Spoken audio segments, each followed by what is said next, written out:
अस्सलाम वालेकुम दोस्तों। आज की इस वीडियो में हम बात करेंगे कि जापानीज़ हीटर जो है उसको अगर 220 पे लगा दिया जाए जबकि वो 110 पे चलता है तो उसमें क्या फ़ॉल्ट आ सकता है। तो दोस्तों ये भी कुछ ऐसे ही हुआ है जो कि कन्वर्ट नहीं हुआ हुआ 220 पे और इसको सप्लाई के बिना लगा दिया गया है। तो अगर आपका जो है हीटर वो पहले से रिपेयर नहीं हुआ हुआ ओरिजिनल फिटिंग के अंदर है तो दोस्तों ये वीडियो आपके लिए ही है। और अगर आपका पहले से रिपेयर हुआ हुआ है तो आपको देखना पड़ेगा कि आपके हीटर के अंदर अभी क्या फ़ॉल्ट आया है। तो दोस्तों आपने हीटर को खोल लेना है, फ्रंट और ऊपर वाला पैनल जो है निकाल लेना है। उसके बाद ये आपके सामने किट आएगी, इसको आपने निकाल लेना है। तो दोस्तों किट के अंदर ही इशू आता है। तो सबसे पहले आपने जो मेन सर्किट बोर्ड है इसके अंदर एक फ्यूज़ लगा होता है वो चेक करना है। तो अगर आप दोस्तों आपका फ्यूज़ ठीक है तो उसके बाद उसके साथ एक ZNR लगा होता है तो आपने वो चेक करना है। अगर तो वो जला हुआ है तो इसका मतलब ये है कि वो शार्ट हो चुका है, या अगर वो थोड़ा सा भी काला हुआ है तो यहाँ पे मैं आपको दिखा देता हूँ। ये फ्यूज़ है जो कि अभी मैंने रिप्लेस किया है, लेकिन इसके साथ ये जो काला सा गोल सा लगा हुआ है ZNR है, तो ये इसका जो है वो ख़राब हो चुका है। तो अभी हमने इसको ऑन नहीं किया, अब हम इसको रिप्लेस करेंगे और फिर देखते हैं दोस्तों इसका जो हल होता है या नहीं होता। तो मैं ये नया लगा लेता हूँ और उसके बाद आपको चला के दिखाते हैं कि किस तरह ये काम करता है।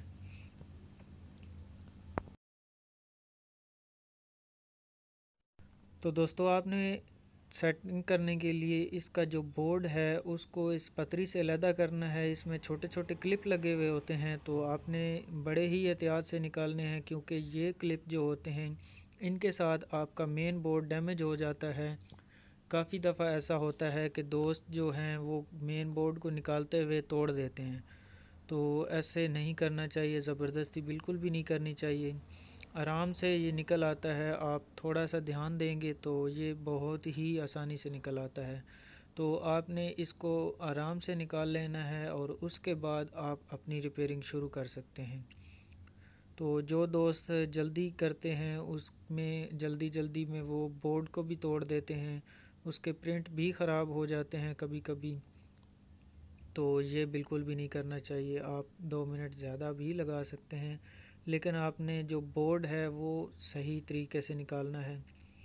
तो यहाँ पे आपके सामने बोर्ड निकल रहा है। इसके जो लॉक होते हैं, 2 लॉक होते हैं, उनको प्रेस करना है और नीचे से बोर्ड को ऊपर की तरफ उठाना है तो आपका जो बोर्ड है वो फुली बाहर आ जाएगा। उसके बाद यहाँ पे आप दोस्तों एक ट्रांजिस्टर आईसी देख रहे हैं, इसको भी आपने खोल लेना है। ज़्यादातर ये पतरी के साथ नहीं लगा हुआ होता और अगर आपका लगा हुआ है तो आपने भी खोल लेना है। तो खोलने के बाद दोस्तों आपका जो बोर्ड है वो पतरी से अलहदा हो जाएगा, यानी कि बाहर आ जाएगा। तो मैं इसको यहाँ से निकाल लेता हूँ। यहाँ पे एक और भी हिडन लगा हुआ है। तो आपने ज़बरदस्ती बिल्कुल भी नहीं करनी, अगर आप ज़बरदस्ती करेंगे तो आपका बोर्ड ज़रूर डैमेज हो सकता है। ये चीज़ का आपने ज़रूर ख्याल रखना है। तो दोस्तों अब हमारा बोर्ड बाहर आ चुका है। अब हमने इसके अंदर जो ZNR है हमारा वो रिप्लेस करना है। तो यहाँ पे आप मैं इसके जो कनेक्टर हैं वो सीधे कर लेता हूँ।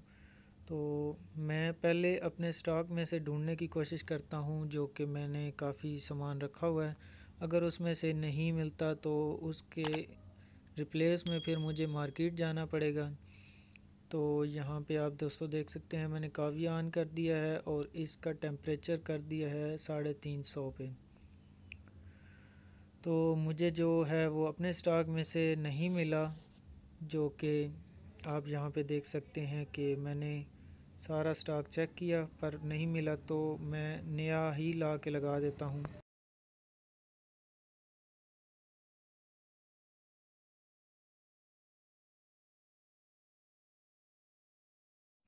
तो दोस्तों उसके लिए हमें इसकी जो शक्ल है वो भी दिखानी पड़ेगी। तो मैं इसको पहले को उतार लेता हूँ। तो अगर आपके पास सोल्डरिंग आयरन दूसरी है तो आप अपने हिसाब से टेम्परेचर रख सकते हैं ताकि हमारा बोर्ड भी डैमेज ना हो और हमारा काम भी सही तरीके से हो जाए।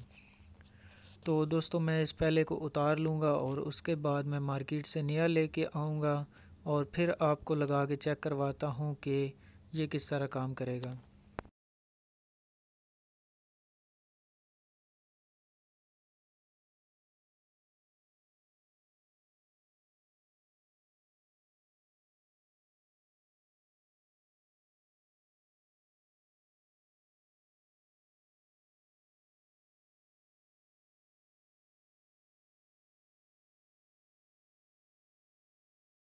जी तो दोस्तों मैं ZNR नया लेके आ गया हूँ और अब हम इसको रिप्लेस करेंगे। तो मैं इसकी जो पुरानी जगह है उसको सही से साफ़ कर लूँगा और उसके बाद इसके अंदर दोबारा जो नया है उसको लगाएंगे।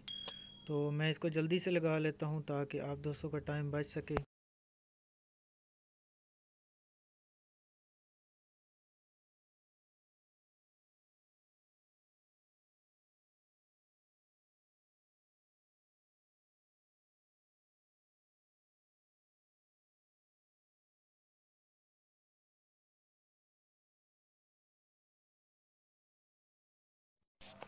तो दोस्तों यहाँ पे हमारा ZNR जो है वो सही से लग चुका है। अब हम जो बोर्ड है उसको पैनल के अंदर फिक्स करते हैं और लगा के सारे जैक चेक करते हैं कि हमारा जो ZNR है वो सही से काम कर रहा है। तो जो MOSFET IC हमने उतारा था इसके पीछे एक ग्लू आती है जो कि कूलिंग के लिए इस्तेमाल होती है, तो वो अगर आपके पास है तो ज़रूर लगाएं क्योंकि जो MOSFET है उसकी ग्लू जब भी हम उतारते हैं तो वो थोड़ी सी कम हो जाती है। ये इसी तरह काम करती है जैसे CPU के ऊपर कूलिंग के लिए ग्लू लगी हुई होती है, तो ये ज़रूर लगाएं।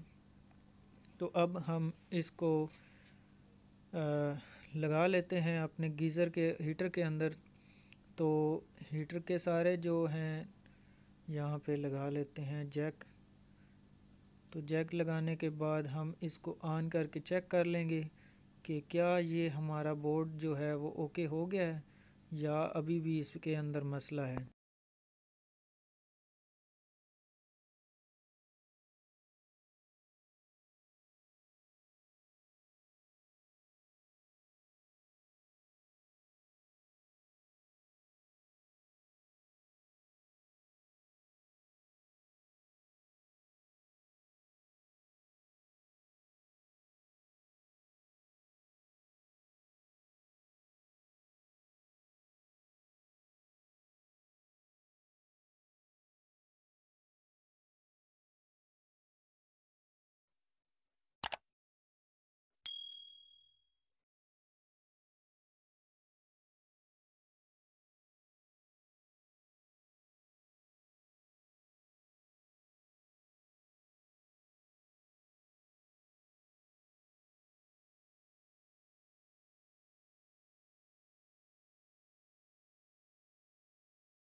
जी तो दोस्तों यहाँ पे हमारे सारे जैक लग चुके हैं और अब हम LCD का जैक भी लगा लेते हैं जो इसका डिस्प्ले पैनल है। तो डिस्प्ले पैनल का जैक लगाते हुए आपने ज़्यादा ध्यान रखना है क्योंकि इसकी जो स्ट्रिप है ऊपर से ख़राब भी हो जाती है, ये बहुत सेंसिटिव होती है। तो अब हम इसको ऑन करते हैं फाइनली और मैं यहाँ पे आपको चेक करवा देता हूँ कि जो पावर सप्लाई है वो 110 की हमने अलग रखी हुई है क्योंकि ये जो है हीटर ये 110 पे है, 220 पे कन्वर्ट नहीं है। तो 220 से 110 की सप्लाई हमने अलग से रखी हुई है। तो अब मैं इसको ऑन कर लेता हूँ। सप्लाई को पहले ऑन करेंगे और उसके बाद हीटर का स्विच प्लग इन कर देंगे। तो यहाँ पे हमारी सप्लाई ऑन हो चुकी है। अब दोस्तों हम हीटर का स्विच जो है वो भी प्लग इन कर देते हैं। तो यहाँ पे आप दोस्तों देख सकते हैं हमारा स्विच लग चुका है और यहाँ पे पावर आ गई है। तो अब मैं आपको चला के भी दिखा देता हूँ। तो ये दोस्तों आप देख सकते हैं यहाँ पे ये चल चुका है और इसका फ़ैन जो है वो भी ऑन हो गया है। तो दोस्तों अब इसमें हमारे पास गैस नहीं है, लेकिन जो गैस अब लगाएंगे तो चल जाएगा। तो दोस्तों फ़िलहाल के लिए इतना ही, मिलते हैं एक नई वीडियो में। तब तक के लिए जंबर थिंक्स को दीजिए इजाज़त। अल्लाह हाफिज़।